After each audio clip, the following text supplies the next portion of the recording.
It started on a rainy Thursday night, the kind of night where the city looks like it's been drenched in secrets. Somewhere downtown, in a rundown motel near the industrial district, a woman's body was found. No ID, no phone, and not a single witness. Just a crimson smear on the floor and a broken window. Detective Raymond Cole had seen worse, but something about this case felt off from the start. The victim, early 30s, bruised knuckles, signs of struggle, wasn't some random target. The way she was positioned, arms folded across her chest and the cigarette still burning on the windowsill, it all felt staged. The first clue came from a matchbox in her coat pocket. A cheap brand, only sold at a local jazz club called Blue Ember, a place known more for its underground poker games than its music. Cole headed there the next night, blending in with the smoke and soft piano. He wasn't here for a drink. He was here for the truth. Behind the bar, an old bartender with one eye clouded by cataract barely flinched when Cole showed the matchbox. "Lots of people come here," he muttered. "Don't mean they all leave clean." But Cole had an instinct. He slid the woman's photo across the counter. The bartender hesitated. Then finally, a name. Maya. Maya Reed. Came in a few times last week. Sat in the corner booth, never smiled, always watching. A man had joined her once. The bartender said, tall, expensive coat, too clean for this place, slick hair, voice like velvet. Left a $100 tip without ordering anything. Cole pulled the security footage, grainy and warped. But there he was, the mystery man, standing too close to Maya, saying something that made her flinch, then vanishing into the dark.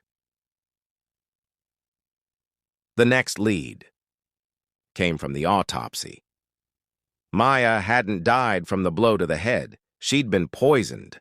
A rare nerve agent, trace amounts found under her fingernails, enough to kill within minutes. Someone wanted her dead, but made it look like a struggle to throw off the scent. Digging into Maya's background turned up more questions. No recent employment, but bank transfers from an offshore account, frequent calls to an unlisted number. A visit to a private investigator downtown revealed a new twist. Maya had hired him 2 weeks ago.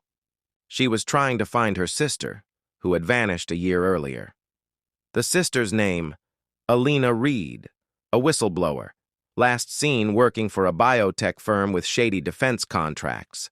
The deeper Cole looked, the darker the story became. The biotech firm, Novaxin, had been under quiet investigation for testing illegal compounds overseas. Alina had collected evidence and was preparing to go public when she disappeared. Cole had a gut feeling. Maya had found out. And someone silenced her before she could take it further. Tracking the man from the club wasn't easy, but a lucky break came from traffic cameras. His license plate, caught leaving the motel an hour before Maya's body was found. The car was registered to a shell company, one of many tied back to Novaxin. Cole paid a visit to the firm's glass tower in the city's financial district. Sleek, cold, and silent. The receptionist smiled too wide, security too tight for a company, claiming innocence, but Cole had a warrant and with it access to internal records. He found a buried email chain. Maya had threatened one of their executives, demanding to know where her sister was. She claimed to have files that could destroy them. The executive, Marcus Vale, CEO, the same man from the security footage at Blue Ember. Cole confronted him at his penthouse suite. The detective expected denial. He got arrogance. "You think you're chasing justice," Vale said, swirling a glass of scotch, "but all you're doing is digging into a grave you can't climb out of." Then came the twist. Vale wasn't the killer.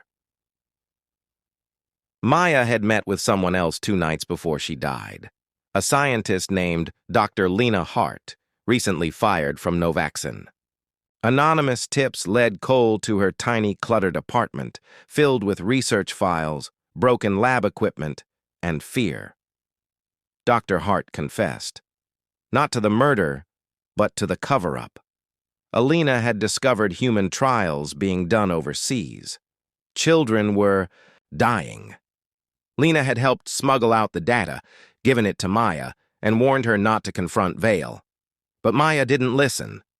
Lena had planned to go to the press with Maya until she vanished. Now she was terrified. She wasn't sure who to trust. With Lena's evidence, Cole returned to the department. The DA moved fast. Warrants were issued.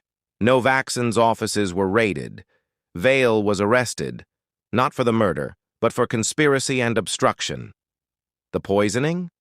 That was still unsolved, until a small detail finally clicked. That cigarette on the windowsill. Maya didn't smoke. But someone else had been in the room. Someone close. Someone she trusted. Security footage showed her entering the motel with another woman, short, leather jacket, red hair. Cole enhanced the image. It was Lena. Cornered with the evidence, Lena broke down. It was an accident, she said. They argued. Maya wanted to go public immediately, but Lena was scared. She'd brought the nerve agent as protection, only a drop to scare her. But Maya fought. The vial broke. Maya collapsed within minutes. Panicked, Lena staged the scene and fled. She'd tried to do the right thing, but fear had turned her into a killer. Cole arrested her quietly. No press, no glory. The city kept moving, as it always did. Another case closed. Another secret buried. But, in a world of shadows, sometimes the truth is the only light you get.